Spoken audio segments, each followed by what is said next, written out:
देखो दोस्तों, अभी पूरे यूट्यूब पर और पूरे शेयर बाजार में इन्वेस्टर और ट्रेडर्स के बीच में दो ही बातचीत हो रही है। कुछ लोगों का ये मानना है कि बाजार में जो गिरावट आ रही है अभी और गिरावट आनी बाकी है, और वहीं पर कुछ लोगों का ये मानना है कि जितनी गिरावट आनी थी उतनी आ चुकी है, अब बाजार रिकवरी ले लेगा। अब हम कैसे पता करेंगे कि मार्केट रिकवरी ले चुका है या फिर अभी और गिरावट आनी बाकी है? देखो दोस्तों, इसका सिंपल सा लॉजिक है। निफ्टी और बैंक निफ्टी के अंदर मैं आपको एक इंपॉर्टेंट लेवल बताऊंगा।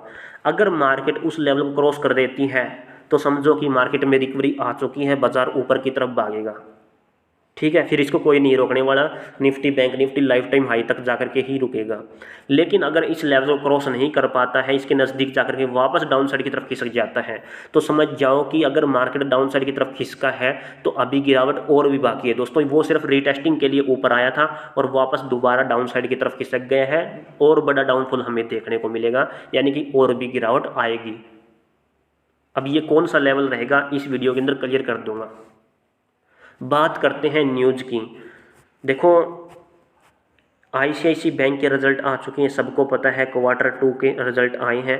पिछले 3 महीनों के अंदर प्रदर्शन ठीक ठाक किया है, पॉजिटिव प्रदर्शन है, पॉजिटिव रिजल्ट निकल के आए हैं। लेकिन जितना अनुमान लगाया जा रहा था उस हिसाब से निकल के नहीं आए। रिजल्ट पॉजिटिव है, पिछले 3 महीनों में इन्होंने प्रॉफिट किया है। ठीक है, कुछ भी देख लो, नेट इंटरेस्ट इनकम की बात कर लो या फिर टोटल इनकम की बात कर लो, प्रॉफिट की बात कर लो, रिजल्ट पॉजिटिव है, लेकिन अनुमान के मुताबिक नहीं है दोस्तों। तो इस चीज़ का थोड़ा सा नेगेटिव असर हमें देखने को मिल सकता है। इसके अलावा मैं हमेशा बोलता हूँ कि मार्केट की अगर आपको हर रोज़ ओपनिंग देखनी है ना भाई, जैसे कि 9:15 पर मार्केट कैसे ओपन होगी, तो सबसे पहले चेक करो ग्लोबल मार्केट को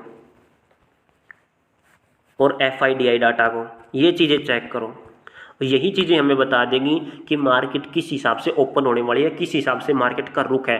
अब ग्लोबल मार्केट को मैंने देखा था, मैंने टेलीग्राम पर भी अपडेट कर दिया था कि ग्लोबल मार्केट से संकेत नेगेटिव मिल रहे हैं। स्पेशली गिफ्ट निफ्टी की बात करूँ तो 60 से 75 पॉइंट माइनस में चल रही है दोस्तों। तो इसका सिंपल सा लॉजिक ये है कि मार्केट में गैप डाउन ओपनिंग है कल के दिन, जिसके हाईली चांस है। और FIDI डाटा की मैं अगर बात करूं तो FI वालों ने फिर से माल बेच दिया है 3036 करोड़ रुपए का, और DI ने फिर से खरीदारी की हुई है 4159 करोड़ रुपए की। और इंडेक्स ऑप्शन को देखोगे तो यहाँ पर भी हमें खरीदारी देखने को मिल रही है। इसका मतलब ये है कि अगर मार्केट नेगेटिव ओपन हो या फिर सीधा गैप डाउन ओपन हो तो उसके बाद चांस ये बढ़ते हैं कि मार्केट वापस मोमेंटम में जाए। अगर उस लेवल को टच कर लेता है तो अच्छी बात है, अगर रिवर्स ले लेता है तो डाउन साइड की तरफ हमें मूवमेंट देखने को मिलेगा। ठीक है, ये इस प्रकार का पैटर्न आप नोट कर लेना। ओके दोस्तों, इंडिया विक्स की बात करते हैं। इंडिया विक्स का मतलब होता है वॉलीटिलिटी। इंडियन मार्केट में कितनी वॉलीटिलिटी है? 4.7% बढ़ा हुआ है, लगभग 5% के आसपास इंक्रीमेंट दिखा रहा है। ठीक है, और बढ़ने का मतलब ये है कि संकेत नेगेटिव है यहाँ से। ठीक है दोस्तों, तो समझ गए होंगे कि मेरे कहने का मतलब क्या है। मेरे कहने का मतलब ये है कि ओपनिंग थोड़ी नेगेटिव दिखाई दे रही है, उसके बाद थोड़ा सेंटीमेंट पॉजिटिव होने की कोशिश करता है, लेकिन अगर लेवल को क्रॉस कर देता है तो अच्छी बात। अगर वापस नीचे आ गया तो संकेत नेगेटिव होगा, हमें डाउन साइड में पी साइड की तरफ ट्रेड फिर से देखने को मिलेगी। ओके, अब ये अच्छे से क्लियर हो जाएगा निफ्टी बैंक निफ्टी के चार्ट पर। उससे पहले एक चीज़ और बता देता हूँ आप सभी को, जिस भी व्यूअर्स ने टेलीग्राम चैनल को ज्वाइन नहीं किया है, टेलीग्राम चैनल को जरूर ज्वाइन कर लेना। टेलीग्राम चैनल का लिंक आपको कमेंट बॉक्स के अंदर मिल जाएगा। ठीक है, वहाँ पर मैं स्टॉक्स की न्यूज़ डालता रहता हूँ। कोई भी लेटेस्ट न्यूज़ हो, ग्लोबल मार्केट से संबंधित हो, निफ्टी बैंक निफ्टी से संबंधित हो, तो वो सारी चीज़ें मैं पर्सनल कुछ चीज़ें डालता रहता हूँ वहाँ पर। ठीक है, टेलीग्राम चैनल को जरूर ज्वाइन कर लेना। और मैं आपको दिखाई देता हूँ एक बार। ये देखो दोस्तों, ये है अपना टेलीग्राम चैनल जिसका नाम है बैंक निफ्टी एनालाइजर। यहाँ पर मैं स्टॉक से संबंधित हो या फिर कोई भी चीज़ हो तो यहाँ पर अपलोड करता रहता हूँ। ठीक है, ये सारी चीज़ें मैंने अपलोड की हुई, जैसे कि यहाँ पर ICICI बैंक के रिजल्ट आए थे 26 तारीख को, ये मैंने बता दिया। येस बैंक के, IDFC bank, first bank, JK cement, इन सब कंपनियों के रिजल्ट आ चुके हैं। ठीक है, आप इनको देखना चाहो तो देख सकते हो, अपने टेलीग्राम चैनल पर पड़ा हुआ है, ऑल कंपनी रिजल्ट आउट है। इसके अलावा ग्लोबल मार्केट से नेगेटिव संकेत मिल रहे हैं, ये भी मैंने आपको बता दिया। और चांस ये भी बता रखे हैं कि Monday market gap down open, जिसकी हाईली चांस है। ठीक है, और कोई भी चीज़ होगी मैं यहाँ पर तुरंत अपलोड कर देता हूँ दोस्तों। तो टेलीग्राम चैनल को अवश्य ज्वाइन करें। ठीक है, अब बात करते हैं दोस्तों निफ्टी और बैंक निफ्टी के बारे में। चलिए चलते हैं बैंक निफ्टी के चार्ट पर, फिर निफ्टी का एनालिसिस कर लेते हैं। देखो दोस्तों, अभी यहाँ पर मैंने बैंक निफ्टी का चार्ट ओपन कर लिया है। टाइम फ्रेम एक दिन का लगा रखा है समझाने के लिए, और इंडिकेटर एम में सेट किया हुआ है जिसका नाम है मूविंग एवरेज। सिंपल सा इंडिकेटर है, बड़े बड़े मूवमेंट को कैप्चर कराने में बहुत ज़्यादा सहायता कर देता है, चाहे 5 मिनट का टाइम फ्रेम हो, चाहे 15 मिनट का टाइम फ्रेम हो, ठीक है, चाहे 30 मिनट का टाइम फ्रेम क्यों ना हो, हर जगह हमें इसके हिसाब से प्रॉफिट देखने को मिलता है। बस इसका सही से इस्तेमाल करना आना चाहिए। ओके, शुक्रवार की बात करते हैं। शुक्रवार को बाजार में हमें ज़बरदस्त बैंक निफ्टी के अंदर गिरावट देखने को मिली। ऊपर के लेवल से मार्केट मार्केट ने यू टर्न ले लिया और दाकड़ गिरावट देखने को मिली। क्लोजिंग की बात करें तो 50,787 के लेवल पर काफ़ी नेगेटिव क्लोजिंग है। तो अब मार्केट आगे क्या कर सकती है, बैंक निफ्टी किस लेवल तक जा सकती है, इसके लिए थोड़ा सी पैटर्न को समझना पड़ेगा हमें। सबसे पहला पैटर्न तो यही है, देखो बहुत सारे लोगों को पता भी है कि यहाँ पर एक हेड एंड शोल्डर टाइप का पैटर्न बन रहा है, ठीक है। अगर ये हेड एंड शोल्डर टाइप का पैटर्न है तो जैसे ये लेवल क्रॉस करेगी हमें और गिरावट देखने को मिलेगी, इसमें कोई दिक्कत वाली बात नहीं है। जैसे क्रॉस करेगी हमें पी साइड की तरफ ट्रेड देखने को मिलेगी, ठीक है। और एक पैटर्न और है यहाँ पर दोस्तों कि मार्केट अपसाइड मोमेंटम में गई, वापस नीचे गिरी, फिर अपसाइड मोमेंटम में गई हाफ पॉइंट तक है और फिर वापस नीचे की तरफ आई, और अगर दोबारा से इस लेवल को क्रॉस कर देती है तो फिर हमें डाउन साइड एक दिन में 1 डे के टाइम फ्रेम में भी नीचे की तरफ क्लोजिंग दे देती है तो डाउनफॉल यहाँ पर शुरू हो जाएगा। कितनी मार्केट नीचे गिरेगी, जितना यहाँ से लेकर के यहाँ तक आई है उतना ही मार्केट यहाँ से लेकर के यहाँ तक गिरेगी दोस्तों। ये और ये सप्लाई सेम होगी। कब होगी, जब ये चेंज ऑफ करेक्टर हो जाएगा मार्केट का डाउन साइड में 1 डे के टाइम फ्रेम में एक भी कैंडल क्लोजिंग कर देगी। इसे बोलते हैं CHOCH, change of character. Change of character का मतलब क्या होता है, मतलब ये होता है कि जो मार्केट पहले पॉजिटिव चल रही थी इस लेवल को क्रॉस करने के बाद नेगेटिव चलनी शुरू हो जाएगी, ठीक है। एक कंडीशन और देखते हैं अब यहाँ पर, पैटर्न को समझना बहुत ज़्यादा जरूरी है। एक बार पैटर्न समझ में आ गया तो ऑटोमेटिक समझ में आ जाएगा कि मार्केट किस हिसाब से चल रही है। यहाँ पर ध्यान से देखोगे तो एक पैटर्न इस प्रकार से बन रहा था, यहाँ से तो मार्केट नीचे गिरी, अपसाइड मोमेंटम में गई, फिर नीचे गिरी, फिर अपसाइड मोमेंटम में गई, और यहाँ पर इसने ब्रेकआउट दे दिया और एकदम से मार्केट ऊपर की तरफ फट गई दोस्तों। इसी आप 5 मिनट या 15 मिनट के टाइम फ्रेम में देखोगे ना तो बहुत बड़ा मूवमेंट ऊपर की तरफ हमें देखने को मिला है, ठीक है। बहुत ही बढ़िया मूवमेंट है, हर कोई आसानी से कैप्चर कर सकता है इस मूवमेंट को, और इसे हम IFC भी बोलते हैं, IFC इंस्टीट्यूशनल फंडिंग कैंडल। इसमें लो पॉइंट पर ही धाकड़ पैसा लगना शुरू हो जाता है मार्केट के अंदर और ऊपर के लेवल से पैसा निकाल दिया जाता है। सिर्फ एक ही कैंडल में प्रॉफिट किया जाता है दोस्तों इस स्ट्रैटेजी के अंदर। और फिर मार्केट ने ऊपर के लेवल पर देखोगे तो एक हैंगिंग मैन बना दिया लाल रंग का, और उसके बाद मार्केट ने फिर से रिवर्स कर दिया दोस्तों, ठीक है। फिर गैप डाउन ओपन होने के बाद मार्केट ने फिर से ऊपर की तरफ उठा दिया। तो इसका एक पैटर्न यहाँ पर समाप्त हो चुका है, जैसे कि ट्रायंगल से पैटर्न में काम किया, ब्रेकआउट हुआ और वापस नीचे आ गई, ये पैटर्न हो गया समाप्त। अब दूसरा ही पैटर्न यहाँ पर देखो, एक एम टाइप का पैटर्न ये बना। मोस्ट इंपॉर्टेंट लेवल था 51,000 का, मार्केट ने जैसे 51,000 का लेवल तोड़ा है 50,400 तक गई है ये, और भी नीचे गिरी है, यानी कि 600 पॉइंट ये मिले हैं। और यही 600 पॉइंट मैंने कैप्चर करवाए थे आप सभी को, ना यकीन आए शुक्रवार की वीडियो उठा के देख लेना या फिर टेलीग्राम चैनल को देख लेना दोस्तों। 600 पॉइंट आपको कैप्चर करवाए दोस्तों। बोला था 51,000 के नीचे हमें पी साइड की तरफ ट्रेड देखने को मिलेगी, कोई दिक्कत वाली बात नहीं है। जैसे ही क्रॉस किया एकदम से तुरंत सेलिंग प्रेशर हमें देखने को मिला है। अब मोस्ट इंपॉर्टेंट लेवल यहीं पड़ेगा हमारे लिए। यहाँ पर देखोगे तो नीचे गिरी, अपसाइड मोमेंटम में गई, नीचे गिरी, अपसाइड मोमेंटम में गई, फिर नीचे गिरी। अब ये चीज़ें यहाँ पर वॉल्यूम एक्सपेंस हो रही है, मार्केट फैल रही है, अपने आप को इस प्रकार से फैला रही है। अगर ये फैला रही है, पॉजिटिव होने की कोशिश कर रही है, तो पहला तो मोस्ट इंपॉर्टेंट लेवल है देखो दोस्तों 51,000 का, ठीक है, ये है मोस्ट इंपॉर्टेंट लेवल। और उसके बाद 51,250 का है। सच बताऊं मोस्ट इंपॉर्टेंट जो लेवल पड़ेगा वो यहाँ पर पड़ेगा 51,600 का। जैसे ही मार्केट 51,600 के लेवल को क्रॉस कर लेती है सेंटीमेंट पॉजिटिव हो जाएंगे, मार्केट ऊपर की तरफ जाना शुरू कर देगी। इसके ऊपर ही हम सी साइड की तरफ ट्रेड के बारे में सोच सकते हैं, कोई दिक्कत वाली बात नहीं है। लेकिन अभी तो मार्केट बहुत काफ़ी नीचे है दोस्तों, तो एज ए ट्रेडर हमें किस हिसाब से प्लान करना है, एज ए ट्रेडर हमें यहाँ पर प्लान करना है दोस्तों 51,000 के ऊपर ही, ठीक है। और इस कैंडल की बॉडी के ऊपर जैसे निकलेगी, यानी कि 250 के ऊपर जैसे निकलेगी, हम फिर से सी साइड की तरफ स्कैल्पिंग के बारे में सोच सकते हैं, समझ रहे हो।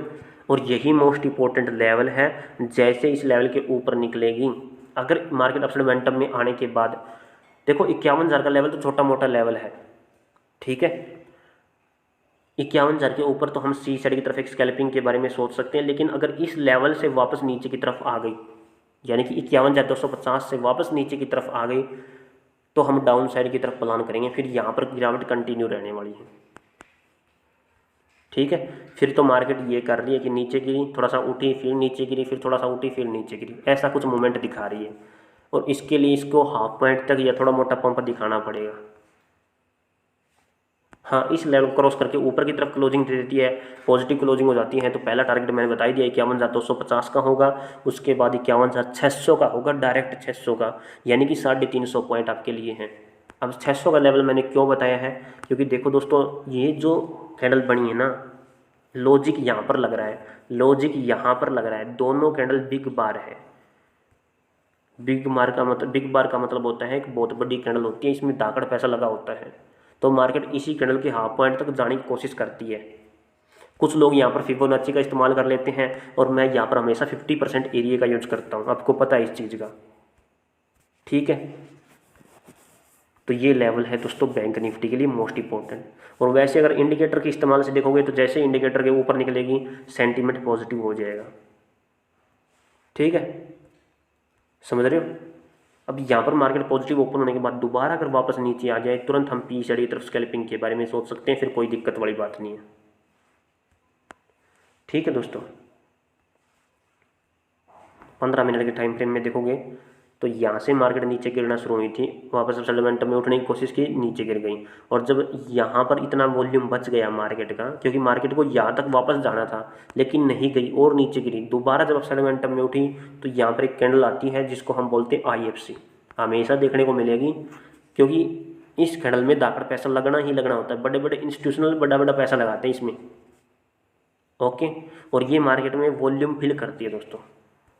अगर ये मार्केट अपसाइड मोमेंटम में जाने के बाद इस हाफ पॉइंट तक जाए, 51,100 तक, 51,000 तक जाए, 100 तक जाए, वापस रिवर्स ले लेना, तो जो ये वॉल्यूम ऊपर की तरफ बच गया है ना, इसको फिर से रिकवर करने के लिए ऊपर जरूर जाएगी, ठीक है। वॉल्यूम फिल करती ही करती है मार्केट।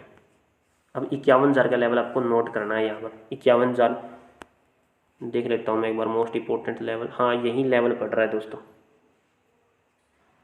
ठीक है। तो 51,000 का लेवल ही आप नोट करके रखें। यहीं से मार्केट ने डिप ली थी और यहीं से मोमेंटम में चली गई, मोस्ट इंपॉर्टेंट लेवल यही है। और ऊपर की तरफ 51,600 का लेवल मैंने बता दिया है, 250 का भी बताया मैंने, ठीक है। ये ट्रेडर्स के लिए है और ये भी ट्रेडर्स के लिए ही है। बात करते हैं निफ्टी के बारे में, चलिए चलते हैं दोस्तों निफ्टी के चार्ट पर। तो दोस्तों यहाँ पर मैंने निफ्टी का चार्ट ओपन कर लिया है। क्लोजिंग की बात करें तो शुक्रवार को 24,180 के लेवल पर काफ़ी नेगेटिव क्लोजिंग हुई है, ठीक है। मार्केट ने अपने चेंज ऑफ करैक्टर के पास आकर के वापस रिवर्स लिया है। अगर क्रॉस कर देती, नीचे की तरफ क्लोजिंग दे देती, तो मार्केट में और भी गिरावट थी, ठीक है। सेंटिमेंट तो अभी बिगड़ी हुई है, अगर इस लेवल को फिर से क्रॉस कर देती है, 24,000 के लेवल को फिर से तोड़ देती है, ये 24,000 से लेकर के 24,100 तक का जो लेवल है ना, ये चेंज ऑफ करैक्टर के अंदर आता है। जैसे कि बैंक निफ्टी में आ रहा था, माइनर चेंज ऑफ करैक्टर ये वाला था, इसने क्रॉस कर दिया तो गिरावट आ गई, ठीक है। जैसी एक कैंडल नीचे की तरफ क्लोजिंग होती है वैसे ही हमें डाउनफॉल देखने को मिल जाता है। अब ये दूसरा चेंज ऑफ करैक्टर है, क्योंकि यहीं से मार्केट उठी थी, यहाँ से उठी, फिर पंप दिया, फिर उठी, तो ये माइनर चेंज ऑफ करैक्टर, ये रियल वाला चेंज ऑफ करैक्टर है, ठीक है दोस्तों। और निफ्टी के अंदर भी वही पैटर्न बना हुआ है, हेड एंड शोल्डर टाइप का पैटर्न बना हुआ है। तो अगर मार्केट को ये फेल करना है तो यहीं से रिकवरी ले लेनी चाहिए मार्केट को, और यहाँ तक 24,800 तक जाने की कोशिश करनी चाहिए, ठीक है। इसके लिए मैं एज ए ट्रेडर आपको इंपॉर्टेंट लेवल बता देता हूँ। 24,300 के ऊपर अगर मार्केट निकलती है तो पहला टारगेट आप सभी के लिए हो जाएगा कौन सा, 24,400 का, यानी कि ये 100 पॉइंट, और 24,400 के ऊपर 24,650 के आसपास का ये लेवल पड़ेगा, यानी कि 250 पॉइंट होंगे यहाँ पर हमारे लिए, ठीक है। और यही वो मोस्ट इंपॉर्टेंट लेवल है। अगर मार्केट इस लेवल के ऊपर क्लोजिंग दे देती है 1 डे के टाइम फ्रेम में रिवर्स लेकर के, फिर नीचे नहीं गिरने वाली। यहाँ पर एक कैंडल मुझे पॉजिटिव चाहिए जो मार्केट को ऊपर की तरफ उठाए बॉटम के लेवल पर, समझ रहे हो। तो एज ए ट्रेडर मैंने आपको बता दिया कि कौन कौन से लेवल महत्वपूर्ण रहेंगे। 300, 400 यानी कि 100 पॉइंट ये है। उसके बाद डायरेक्ट 650, 250 पॉइंट ये है दोस्तों। यहाँ पर हम ऊपर की तरफ स्कैल्पिंग के बारे में सोच सकते हैं, ठीक है। और इस लेवल तक जाए ही नहीं, वापस रिवर्स ले ले, तो यहाँ पर फिर से हम डाउन साइड की तरफ सोचेंगे। फिर तो ये चेंज ऑफ करैक्टर कर देगी, और चेंज ऑफ करैक्टर करने के बाद फिर हमें डाउनफॉल देखने को मिलेगा दोस्तों, समझ रहे हो। और मार्केट में पॉजिटिव कैंडल डिज़ाइन होगी तो पूरी कोशिश करेगी इस इंडिकेटर के आने तक की। जैसे इंडिकेटर के ऊपर 1 डे के टाइम फ्रेम में क्लोजिंग हो जाती है पॉजिटिव, तो सेंटीमेंट पॉजिटिव हो जाएगा, ठीक है। प्रॉपर मैंने निफ्टी बैंक निफ्टी का एनालिसिस कर दिया है, इंपॉर्टेंट सपोर्ट रेजिस्टेंस लेवल बता दिए हैं। और जब भी मार्केट में एक स्ट्रैटेजी बता देता हूँ, नीचे गिरती है और यहाँ पर बुलिश कैंडल आती है दोस्तों, इंडिकेटर ऐसे से निकलता है ना, तो यहाँ पर सेंटीमेंट पॉजिटिव होना शुरू हो जाता है। लेकिन ये मार्केट के बीच में होता है। जब भी आप देखोगे ना, मार्केट चलती हुई मार्केट है, 12 बजे 9 बजे के आसपास इस प्रकार की सिचुएशन बनी हुई है, और इस प्रकार से 2 कैंडल पॉजिटिव आ चुकी हैं, तो यहाँ पर हमें दाखड़ मूवमेंट देखने को मिलता है ऊपर की तरफ, ठीक है। ये चीज़ें होती हैं। तो आशा करता हूँ दोस्तों आपको वीडियो अच्छी लगी होगी। वीडियो को लाइक करना, जो भी दोस्त चैनल पर जुड़े हैं सब्सक्राइब जरूर ठोक देना, साथ में दोस्तों बेल आइकन को जरूर प्रेस करना, ताकि आने वाली हर वीडियो का लेटेस्ट नोटिफिकेशन आपको तुरंत मिल सके। मिलता हूँ दोस्तों नेक्स्ट वीडियो में। वीडियो देखने के लिए आप सभी का बहुत बहुत धन्यवाद। और हाँ दोस्तों, टेलीग्राम चैनल को जरूर ज्वाइन कर लेना, ठीक है। मिलता हूँ नेक्स्ट वीडियो में। भारत माता की जय दोस्तों।